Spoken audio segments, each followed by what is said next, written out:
శ్రోతలకు నమస్కారం. నా పేరు Sujana. Welcome back to SS Telugu audio నవలలు. ఈరోజు మీరు వినబోయే నవల వర్కింగ్ గర్ల్. జొన్నలగడ్డ లలితాదేవి గారు రచించారు. ఇక నవల్లోకి వెళ్ళిపోదామా? పోస్ట్ అన్న కేక విని పెరట్లోంచి పరిగెత్తినట్లే వచ్చింది అవంతి. చేతిలో వారపత్రిక పెట్టి నవ్వుతూ వెళ్ళిపోయాడు పోస్ట్ మ్యాన్ సుబ్రహ్మణ్యం. ఆత్రంగా తీసి చూసింది. అందులో మొదటి కథ రంజిత కుమారి అవంతి అని చదివి హర్షాతిరేకంతో ఆ తడి చేతులతోనే తను రాసిన కథ తను చదువుకోసాగింది అవంతి. ఏంటే దొడ్లో బట్టలు పిండుతూ అలాగే వచ్చావు అంటూ చరచరా వచ్చింది జోగులాంబ. నేను రాసిన కథ ఈ పత్రికలో పడిందమ్మా అంటూ ఉత్సాహంగా చెప్పింది అవంతి. సరే, ఇదా సంబడం, ఇంకా ఏంటో అనుకున్నాను. ఈ కథలు కబుర్లు దేనికి పనికొస్తాయి, కూటికి గుడ్డకే రావు అంది విసుగ్గా. ఆ మాటకి కోపం వచ్చింది అవంతికి. ఏదో ఒకటి వ్యాఖ్యానించకుండా ఉండవు. ఏదో సరదాగా రాశాను, పాపం వాళ్ళు వేశారు, ఎంతమంది రాయడం లేదు. కూతురి మాట పూర్తి కాకుండానే వేస్తారు, వేకేం చేస్తారు. ఈ ఆడవాళ్లు చేయని పనే ఉంది గనుక తిరిగ్గా మొగాళ్లు బయటకు పోగానే కాగితం కాలం పుచ్చుకుని కూర్చుంటారు. వాటి వలన వచ్చి చచ్చిందేం లేకపోగా మగాళ్లకి కాగితాల ఖర్చు, సిరాబుడ్ల ఖర్చు. ఇలాగే నువ్వు మొదలు పెడితే మనిద్దరం ఏ సత్రంలోనో మకాం పెట్టచ్చు. ఆ పుస్తకం అక్కడ పడేసి ఆ దొడ్లో బట్టలు ఉతికారేసి పక్క వాళ్ళ ఇంట్లో పేపర్ అడిగి తెచ్చి ఏమన్నా ఉద్యోగ అవకాశాలున్నాయేమో చూసి అప్లికేషన్ పెట్టు. ఆ కథలు నా బొంద అంటూ ఆ కాగితాలు వేస్ట్ చేయకు.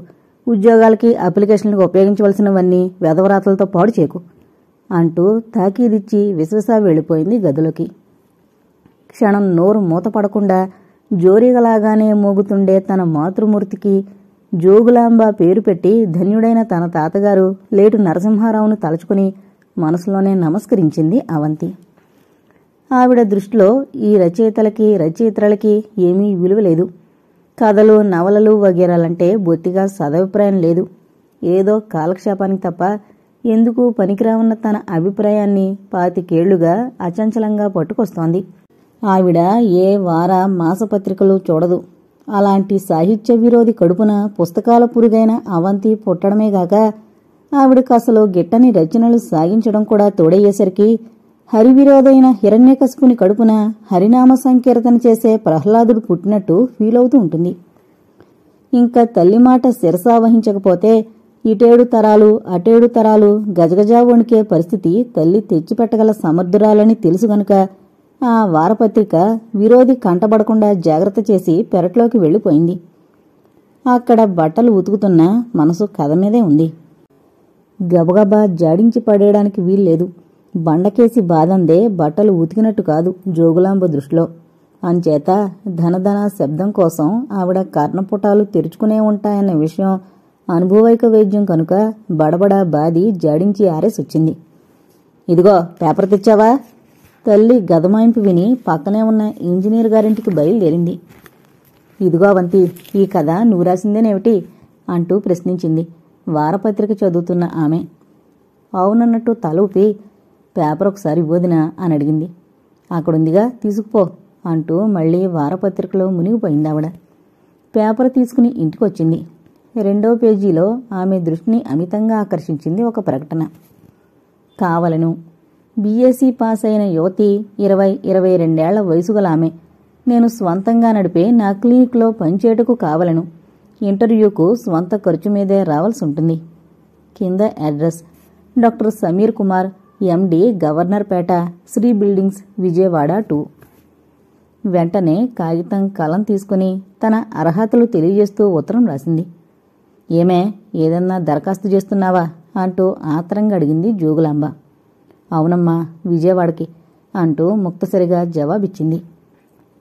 ఏడుకొండలవాడ, ఈ ఉద్యోగం తప్పకుండా ఆ అమ్మాయికి అయ్యేలా చూడు అని అప్పటికప్పుడే వెంకన్నకి ముడుపు కూడా కట్టింది ఆవిడ.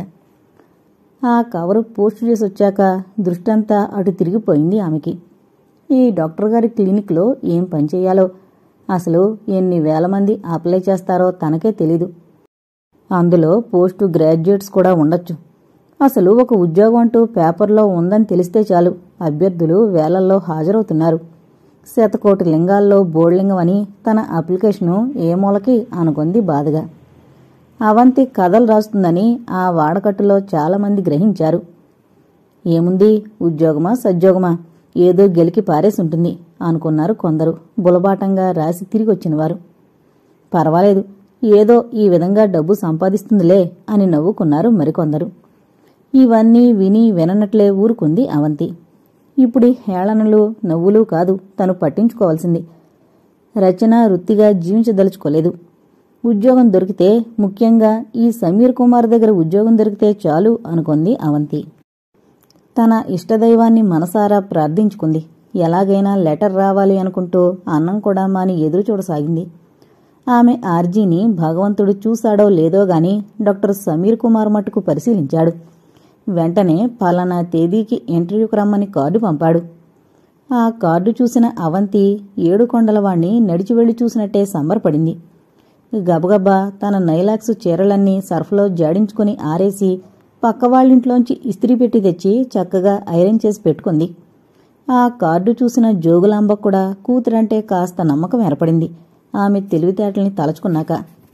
ఒంగోలు నుంచి అవంతి విజయవాడ చేరుకునేసరికి సరిగ్గా 9:30 అయింది. రిక్షా మాట్లాడుకుంటే ఇల్లు వెతకడం కష్టమనుకుంటూ తనకి రాసిన అడ్రస్ వెతుక్కుంటూ శ్రీనిలయం చేరుకునేసరికి మరో అరగంట పట్టింది. పెద్ద గేటుకి ఇరుపక్కలా ఉన్న అశోక వృక్షాలు స్వాగతం పలుకుతున్నాయి. బెరుగ్గా లోపలకు అడుగు పెట్టింది. నాపరాళ్లు సిమెంటుతో వరుసగా కట్టబడున్నాయి. వాటికి ఇరుపక్కల లైన్ తోటకూర మొక్కలు చక్కగా కత్తిరించి అందంగా పెరుగుతున్నాయి. అటు ఇటు ఖాళీ స్థలం, ఒక పక్క గ్యారేజీ, దాంట్లో కారు కనిపిస్తూనే ఉంది. వరండాలో స్టూల్ మీద ఓ 18 ఏళ్ల కుర్రాడు కూర్చునున్నాడు. అవంతిని చూస్తూనే ఎవరు కావాలమ్మా అని అడిగాడు. డాక్టర్ గారున్నారా అని అడిగింది. ఉన్నారు అంటూ కాస్త అవతలగా ఉన్న గది స్ప్రింగ్ డోరు తెరిచి పట్టుకుని లోపలికి వెళ్ళండమ్మా అన్నాడు వినయంగా. అవంతి భయంగానే లోపలికి అడుగు పెట్టింది. అడుగుల సవ్వడి విని చదువుతున్న పేపర్ తీసి చూశాడు డాక్టర్ సమీర్ కుమార్. అది చూసి నమస్తే అంది అవంతి చేతులు జోడించి ఆయనే డాక్టర్ గారిని ఊహిస్తూ. నమస్తే, కూర్చోండి అంటూ కుర్చీ చూపించాడు. తన హ్యాండ్ బ్యాగ్లోంచి అతను రాసిన కార్డు తీసి అతని ముందు పెట్టింది. అది అందుకొని చూసి సో యు ఆర్ అవంతిదేవి బిఎస్సి అన్నాడు మందహాసం చేస్తూ. అవును అంది అవంతి తలదించుకుంటూ. ఆమెనే 2 క్షణాలు పరిశీలనగా చూశాడు. నువ్వు ఒంగోలు నుంచి వచ్చావన్నమాట. మీ నాన్నగారున్నారా? లేరు, నేను మా అమ్మగారు మాత్రమే. మరి నీకు వివాహం అయిందా? ఆ మాటకి క్షణం ఆలోచించి అయ్యింది అని జవాబిచ్చింది కుమారి అవంతి. ఆ మాటకి కాస్త ఆశ్చర్యపడినట్లే కనిపించాడు సమీర్ కుమార్. మరి మీ వారు ఏం చేస్తుంటారు? ఈ ప్రశ్నకు ఏం జవాబివ్వాలా అన్నట్లు క్షణం ఆలోచించి ఆయన అమెరికాలో ఉన్నారు అంటూ విదేశాలకు నెట్టేసింది పెళ్లి చేసుకుని భర్త గారిని. అంటే ఏమన్నా చదువుతున్నారా? ఆశ్చర్యంగా అడిగాడు. అతను ఎంబీబీఎస్ పాసే స్పెషలైజేషన్ కోసం వెళ్లారు. మరి నువ్వు ఉద్యోగం చేయడం ఆయనకిష్టమవుతుందా? భలే వారే, అమెరికాలో ఉంటున్న మా వారిని అంత సంకుచితులుగా ఎలా భావిస్తున్నారు అంటూ ఎదురు ప్రశ్న వేసింది. ఆ మాటకి అతనికి చాలా నవ్వొచ్చినా ఆపుకుని, అంత విశాల హృదయులు మీ భర్తగారైనందుకు నాకు చాలా ఆనందంగా ఉంది. అమెరికా వెళ్లిన భార్య దగ్గరకొచ్చేసరికి ఇండియన్లానే మారిపోతాడని నా ఉద్దేశం అంటూ నవ్వి ఊరుకున్న అతని మాటల్లోని గూఢార్థం బోధపడక తికమకపడింది అవంతి. అది స్పష్టంగా గ్రహించాడు సమీర్ కుమార్. క్షణం పేపర్ వెయిట్ ఆడిస్తూ గడిపి, నువ్వీ ఉద్యోగానికి సెలెక్ట్ అయినట్టే, ఇప్పుడే చేరొచ్చు అన్నాడు లేచి నిలబడుతూ. మెనీ థ్యాంక్స్ అంది ఉప్పొంగిపోతూ అవంతి. మరి నీ సామాన్లేమైనా ఉన్నాయా? లేవు, కానీ ఇల్లు వెతుక్కోవాలి కదా. అమ్మని కూడా రప్పిస్తే తప్ప నేను చీరలు వగేరాలు కూడా తెచ్చుకోలేదు. మీ అమ్మని ఒంగోలులోనే ఉండని, నువ్వు లెటర్ రాయి కావాలంటే. నువ్వు మాత్రం మా ఇంట్లోనే ఉండాలి, వేరే ఎక్కడా ఉండకూడదు అన్నాడు నిశితంగా ఆమె కళ్ళలోకి చూస్తూ. అలాగే అన్నట్లు తల ఊపింది. ఇంకపోతే చీరల సమస్య కదూ అంటూ డ్రాయర్ తెరచి అందులోంచి 200 తీసిస్తూ, ఇక్కడికి కాస్త దూరంలో బీసెంట్ రోడ్డుంది, అక్కడన్నీ బట్టల కొట్లే, చీరలు తెచ్చుకో అన్నాడు. అవి అందుకుంటూ, మరి నేను చెయ్యాల్సిన పని, నా జీతం తెలియజేస్తారా? కాస్త ధైర్యం చేసి అడిగింది. జీతం 400, నేను చెప్పిన పనల్లా చేస్తూ ఉండాలి. అలాగే అన్నట్లు తల ఊపింది మరోసారి. రా లోపలికి అంటూ పక్కగా ఉన్న తలుపు కట్టెను తొలగించి గొళ్ళెం తీసి ముందుకు నడిచాడు. అనుసరించింది అవంతి. రాములమ్మ అంటూ గట్టిగా పిలిచాడు. పరిగెత్తుకుంటూ వచ్చింది రాములమ్మ. అవంతినే ఆశ్చర్యంగా చూడసాగింది. ఈవిడ నా అసిస్టెంట్, ఈ రోజు నుంచి ఇక్కడే ఉంటుంది, జాగ్రత్తగా చూడండి అన్నాడు గంభీరంగా. అలాగే బాబు, వినయ విధేయతలు ప్రకటించింది రాములమ్మ. రంగా, అతని పిలుపు విని చటుక్కున బయట కూర్చున్న కుర్రాడు లోపలికొచ్చాడు. ఆ రూమ్ శుభ్రం చేయి అని ఆజ్ఞాపించి, అవంతి వెళ్ళి చీరలు తెచ్చుకో అంటూ తన కారు దగ్గరకు నడిచి వెనకే వస్తున్న అవంతిని చూసి, నేను ఆసుపత్రికి వెళ్ళొస్తాను, ఈలోగా నీ పని కానిచ్చుకుని ఆ గదిలో విశ్రాంతి తీసుకో అంటూ ఆప్యాయంగా చూసి కారు తీసుకుని వెళ్ళిపోయాడు. అలాగే అతను వెళ్లేదాకా చూసి అతను చూపించిన వైపే వెళ్ళింది చీరలు కొనుక్కోవడానికి అవంతి. అవంతి తన గదిలో కూర్చుని తల్లికి లెటర్ రాస్తోంది. గది ముందు టక్ టక్ మని 3 సార్లు కొట్టాడు సమీర్ కుమార్. రాస్తోన్న ఉత్తరం ఆపి వచ్చి తలుపు తీసింది. సమీర్ కుమార్ సరాసరి లోపలికొచ్చి అక్కడే ఉన్న కుర్చీలో కూర్చున్నాడు. మీ అమ్మగారికి లెటర్ రాస్తున్నావేమిటి అన్నాడు ఇన్లాండ్ చూసి. అవును. ఇక్కడ నీకు సౌకర్యంగా ఉందా? ఉందన్నట్లు తల ఊపింది. అయితే సరే, నాతో ఒకసారి పైకొస్తావా అని అడిగాడు. వస్తాను అంటూ లేచింది. ఆమెనే చూస్తూ తను లేచాడు సమీర్ కుమార్. నీ వయసు ఎంత? 20, అందుకే మీకు అప్లై చేశాను అంటూ నవ్వింది. సమీర్ కుమార్ విని ఊరుకున్నాడు. పైన 4 గదులున్నాయి. ఒక గది అతని పడక గది అని చూస్తూనే గ్రహించింది. మిగిలిన 3 గదులు తాళాలు పెట్టున్నాయి. డాక్టర్ సమీర్ కుమార్ జేబులో నుంచి తాళాల గుత్తి తీసి ఒక గది తలుపు తాళం తీసి లైట్ ఆన్ చేశాడు. అవంతి ఆశ్చర్యంగా చూడసాగింది. ఆ గదిలో 8 బీరువాలున్నాయి. 8 బీరువాల నుంచి పుస్తకాలు కనిపిస్తూనే ఉన్నాయి. అక్కడ ఒక కుర్చీ, ఒక స్టూల్ మాత్రం ఉన్నాయి. అవంతి, ఇవన్నీ మా నాన్నగారి హయాం నుంచి వస్తున్న సాహిత్య సంపద. నాకు అభిరుచి ఉంది. వీలైనప్పుడల్లా కొని పెడుతూ ఉంటాను. అలా కొన్న పుస్తకాలు చదివారా అని మాత్రం అడక్కు, కొని పడేస్తాను అంటుంటే నవ్వింది అవంతి. నవ్వినప్పుడు ఆ సొట్టలు పడిన ఆమె బుగ్గల్ని చూస్తూ ముగ్ధుడయ్యాడు సమీర్ కుమార్. ఈ కొన్నవన్నీ రిటైరింగ్ స్టేజ్లో చదువుకోవచ్చు అంది నవ్వుతూనే. ఆ మాటకు నవ్వి, అవును, అప్పుడు అన్ని బాధ్యతలు పూర్తి చేస్తే అలజడి తగ్గి స్థిమితం చిక్కుతుంది కదూ, హాయిగా చదువుకుంటూ కూర్చోవచ్చు అని జవాబిచ్చి, ఇంతకీ నేను చెప్పొచ్చేదేమిటంటే, నువ్వు రేపటి నుంచి నెంబరు వారీగా బీరువాల్లో పడున్న పుస్తకాలన్నీ తీసి కేటలాగు తయారు చేయాలి. చేసి నాకివ్వాలి. ముందు చేయవలసిన పనిది అన్నాడు. అలాగే అన్నట్లు తలూపింది అవంతి. మరి నా గదిలోకి రా అంటూ ముందుకు దారి తీశాడు. అనుసరించింది అవంతి. డ్రాయర్లోంచి బౌండ్ బుక్ తీసి ఆమె చేతికిచ్చాడు. ఆ గది తాళమిది, నీ దగ్గరుంచు అంటూ గుత్తులోంచి తీసి అందించాడు. ఆ 2 అందుకొంది అవంతి. మీ ఆసుపత్రి ఇక్కడికి దగ్గరేనా? కుతూహలంగా అడిగింది. లేదు, సూర్యారావుపేట అని జవాబిచ్చాడు. హఠాత్తుగా టేబుల్ మీదున్న వారపత్రిక మీద పడింది ఆమె దృష్టి. మీరు వారం వారం వీక్లీ కొంటారా అని అడిగింది. కొంటాను. 2 వారాల క్రితం నేను రాసిన కథ ఈ పత్రికలోనే వేశారు. ఆ మాట వింటూ సంతోషంగా చూశాడు సమీర్ కుమార్. అయితే నువ్వు రచయిత్రవన్నమాట. ఏది ఆ వీక్లీ అని అడిగాడు. అక్కడే వెతికి తీసిచ్చింది. దీనిమీద కుమారి అవంతి అనుంది కదూ అని అడిగాడు. ఆ మాటకి నాలుగు కరుచుకుని, అది నేను కుమారిగా ఉన్నప్పుడు రాసింది, శ్రీమతి అయ్యాక వేశారు అంది గర్విస్తూ. ఇంకా నయం, పిల్లలు పుట్టకుండా వేశారు, అందుకు సంతోషించు అన్నాడు జోగ్గా. అలాగే సంతోషించాను మరి అంది నవ్వుతూ. పాపం, మీ అమ్మకి లెటర్ రాస్తూ వచ్చినట్లున్నావు, వెళ్ళి పూర్తి చేయి అన్నాడు కుమార్. లేచి ఓ నమస్కారం చేసి యువతలకొచ్చింది అవంతి. ఆమె కిందకు దిగుతుంటే పక్కనే తలుపు సందులోంచి 2 కళ్ళు తనని పరిశీలనగా చూడడం గమనించింది అవంతి. ఎందుకలా చూడడం, ఎవరై ఉంటారు అని అనుకుంటూ సంశయంగానే తన గదిలోకి వెళ్ళిపోయింది. ఎందుకైనా మంచిది, కొత్త చోటు అనుకుంటూ తలుపు గడియ వేసుకునే లెటర్ పూర్తి చేసి లైట్ ఆర్పి పడుకుంది అవంతి. తెల్లవారుతుండగా మెలకు వచ్చింది అవంతికి. మెల్లిగా తలుపు తీసి బయటకొచ్చింది. అప్పటికెవరూ లేవలేదు కాబోలు అనుకుంటూ పెరట్లోకి వెళ్లి మొహం కడుక్కుని స్నానం కూడా చేసింది. తల దువ్వుకుంటూ ఆ పెరడంతా చూసింది. అన్ని వైపులా ఖాళీ స్థలమే ఎక్కువగా కనిపించింది. ఎక్కడా ఓ పూల చెట్టు లేదు, ఓ కాయ చెట్టు లేదు. గుమ్మం ముందు అనేక వృక్షాలు తప్ప మరేమీ లేవు. అన్నీ చూసి తిన్నగా తన గదిలోకొచ్చేసింది. మరో అరగంటలో రాములమ్మ కొంగు బొడ్లో దోపుకుంటూ వచ్చింది.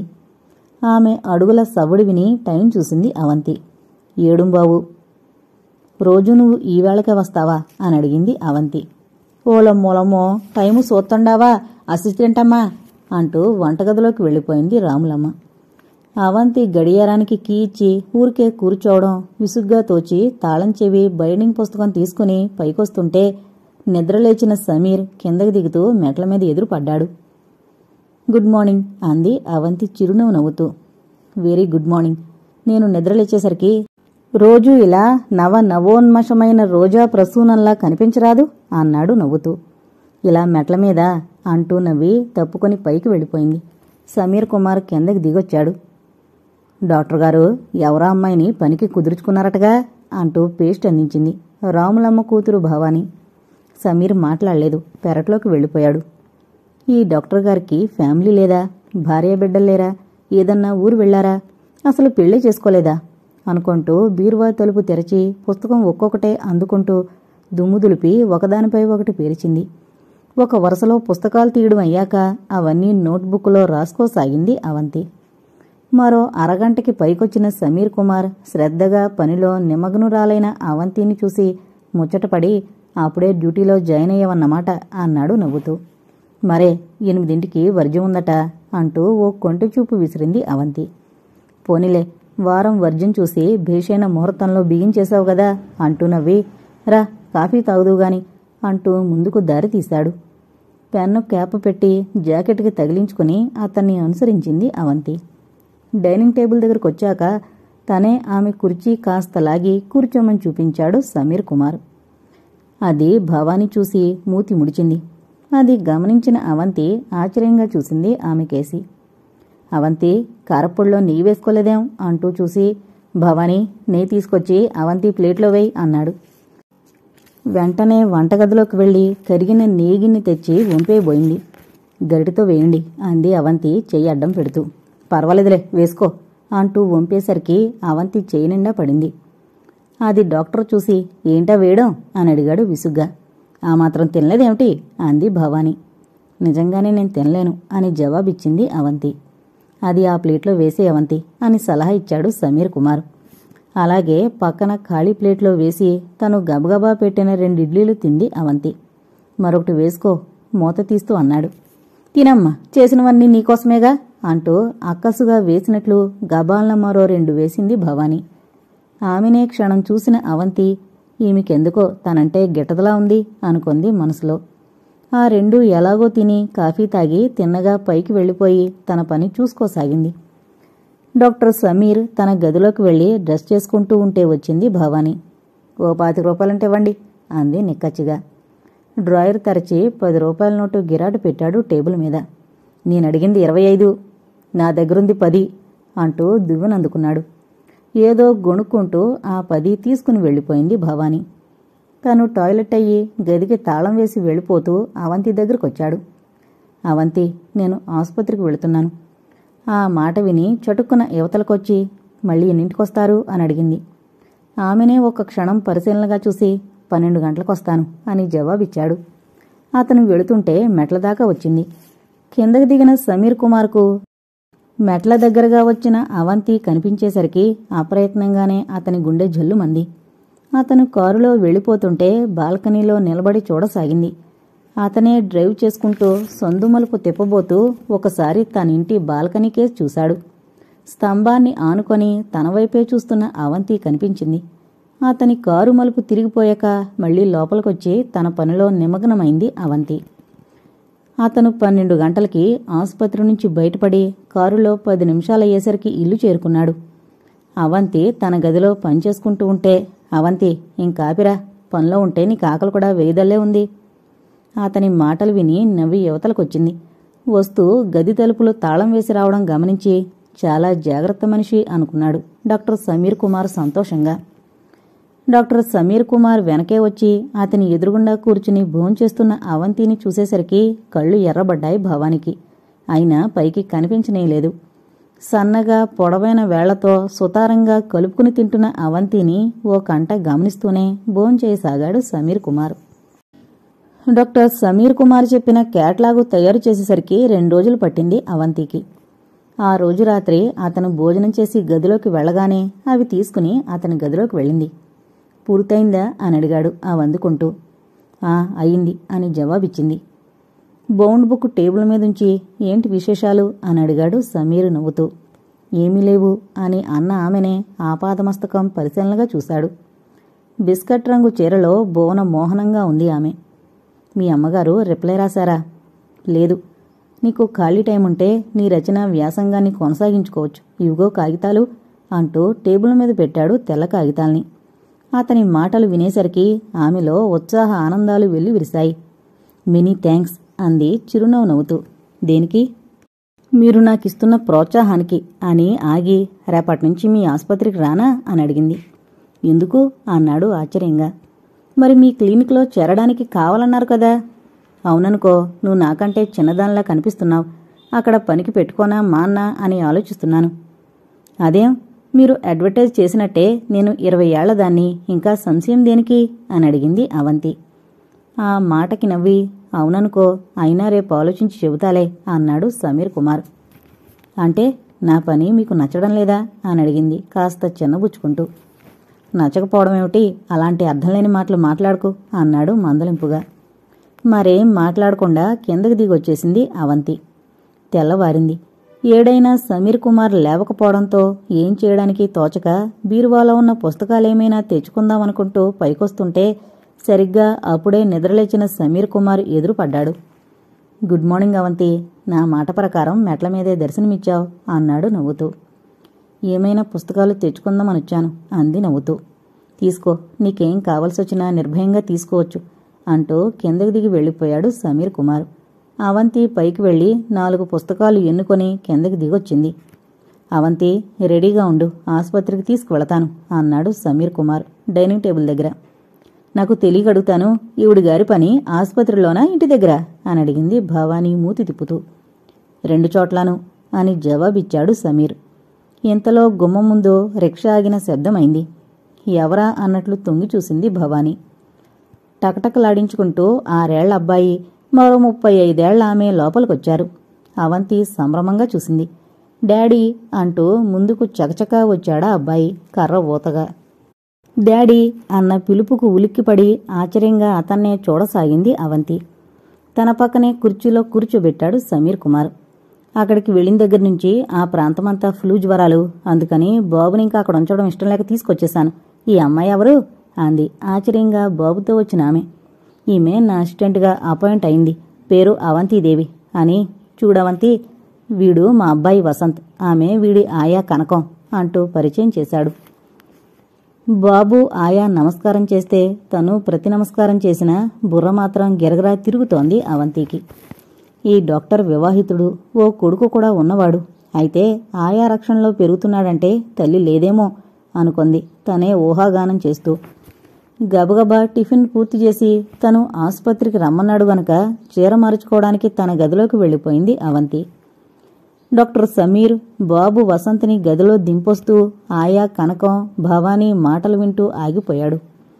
ఈ మహాతల్లి ఎక్కడ్నుంచి ఊడిపడింది ఆశ్చర్యంగా అడిగింది బుగ్గలు నొక్కుంటూ కనకం. ఏమో, ఎవడికి తెలుసు, మొత్తానికి ఇంట్లోనే గదిచ్చాడే. ఇవ్వకేం చేస్తాడు ఎక్కసెక్కంగా జవాబిచ్చింది భవానీ. చటుక్కున విననట్టు యువతలకొచ్చాడు సమీర్. చీర మార్చుకుని 2 జడలు సవరించుకుంటూ బయటకొచ్చింది అవంతి. తన గదికి తాళం వేసి హ్యాండ్ బ్యాగ్ తీసుకుని ఇంకా డాక్టరు రాకపోవడంతో తనే పైకొచ్చింది. డ్రెస్ చేసుకుంటున్నాడతను. అవంతిని చూసి రా అన్నాడు ఆప్యాయంగా. చంద్రవంద్రగా ఉన్న అతని టేబులంతా చక్కగా సర్దింది. పక్క మీద దుప్పటి దులిపి వేసింది. ఇవన్నీ ఒక కంట గమనిస్తూనే ఉన్నాడు సమీర్ కుమార్. అయితే అతనికి ఆమెను చూసినప్పుడల్లా అనిపించేది ఒకటే, ఈమె నిజంగా వివాహిత స్త్రీయేనా అని. ఒక్కోసారి ముగ్ధ మనోహరంగా కనిపించే ఆమె ముఖాన్ని చూస్తుంటే తనని డబాయిస్తోంది, పెళ్లి అయి ఉండదు అనిపిస్తోంది ఒక్కోసారి. ఈ కాలం అమ్మాయిలకి మట్టెలు నల్లపూసలు మూటైపోయాయి కాబోలు. అసలు పెళ్ళయిందా లేదా అన్న సందేహంలో పడేస్తున్నారు. మంగళసూత్రం బాగా లోపలగా దాచుకుంటారు అనుకున్నాడు. ఇంక పోదాం అంటూ కిందకి దిగాడు కళ్ళజోడు తీసి పెట్టుకుంటూ. అతని వెనకే వచ్చింది అవంతి.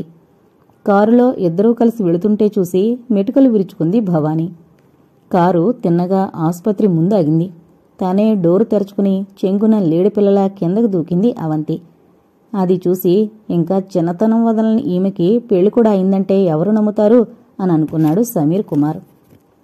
అతని కోసం వెయిట్ చేస్తున్న పేషెంట్లంతా డాక్టర్ గారిని చూడగానే చటుక్కున లేచి నిలబడ్డారు. అందరి కళ్లల్లోనూ అదో ఉత్సాహం. డాక్టర్ గారు వచ్చారు, డాక్టర్ గారు వచ్చారు అన్న హడావిడితో అందాక స్తబ్దుగా ఉన్న ప్రదేశమంతా చైతన్యం నింపుకుంది. ఎదురుతెన్నులు చూస్తున్న రోగులందరికీ సాక్షాత్తు భగవంతుణ్ణే చూసినంత ఆనందం. స్ప్రింగ్ డోర్ తెరచుకుని లోపలికొచ్చాడు డాక్టర్ సమీర్. అతని వెనకే అవంతి కూడా వచ్చి అతని పక్కనే ఒక కుర్చీలో కూర్చుంది. కాంపౌండర్ లోపల మందులు కలపడంలో నిమగ్నమయ్యాడు. ఒక్కొక్కరినే నెంబర్ల వారీగా పిలుస్తున్నాడు మరో నౌకర్. ఒకసారి ఆడవారిని, మరోసారి మగవారిని నెంబర్ల వారీగా పిలవడం, వారి బాధ విని పరీక్ష చేసి మందులు రాయడం అన్నీ క్షుణ్ణంగా పరిశీలిస్తోంది అవంతి. మధ్యలో నౌకరు 2 కప్పుల కాఫీ తెచ్చాడు. అవంతికి ఒకటి అందించి తానొకటి తాగాడు సమీర్.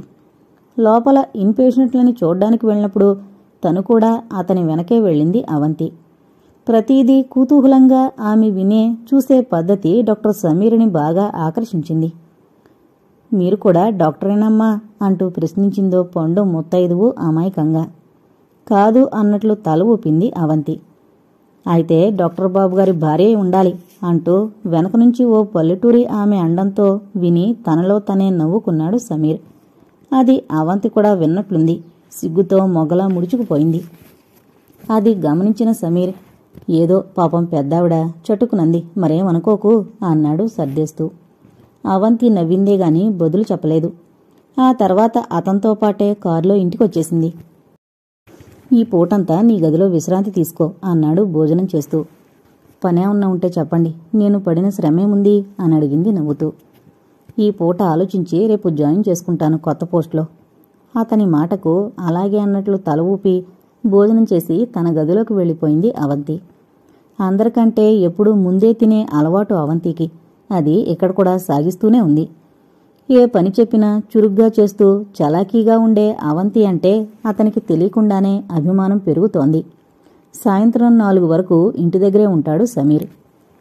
అవంతి గదిలో కూర్చుని ఓ చిన్న కథ రాసింది. అది పూర్తయ్యేసరికి 4 అయింది. ఇప్పుడు సమీర్ కుమార్ వెళ్ళిపోతాడు అనుకుంటూ బయటకొచ్చింది. ఆమె అలా గుమ్మంలో ఉండగానే సమీర్ దిగొచ్చాడు.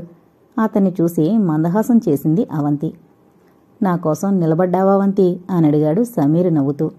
అవును అని చప్పున నాలుగు కరుచుకుంది. అది గమనించినట్లే ఏమన్నా కావాలా అని అడిగాడు.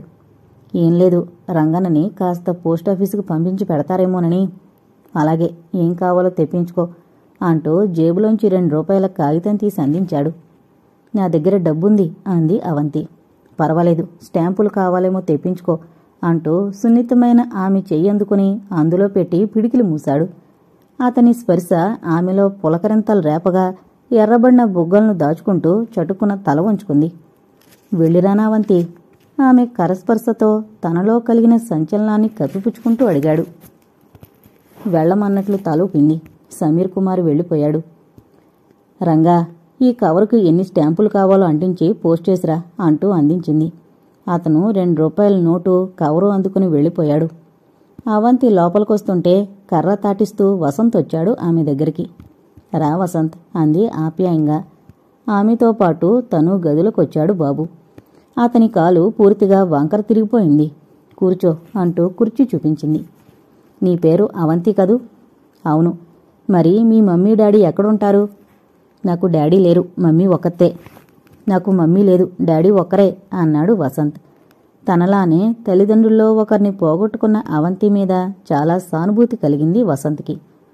మీకు డాడీ లేకపోతే డబ్బు ఎవరిస్తారు? అందుకేగా నేనిక్కడ ఉద్యోగం చేసేది. నా డబ్బు నేనే సంపాదించుకుంటున్నాను. దాంతో వసంతకేదో అర్థమైనట్లే తోచింది.